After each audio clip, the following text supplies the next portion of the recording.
Hello guys, today I'm going to show you how to fix Instagram blend feature not showing problem. So first of all, you have to go to Play Store and then search for Instagram. After that, click on Instagram and you have to update. You have to do the last update of the Instagram. Okay, then go to Instagram and you go to your friends and you can blend here. You click here and you can blend. Okay, and if that is not showing again, so you have to try another solution. Go to Play Store and install Instagram and reinstall it. Okay, and if this problem persists, just go to settings.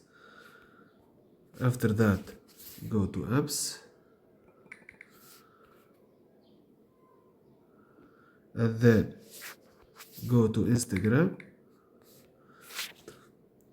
and try to clear the cache of Instagram. Okay, thank you guys and goodbye.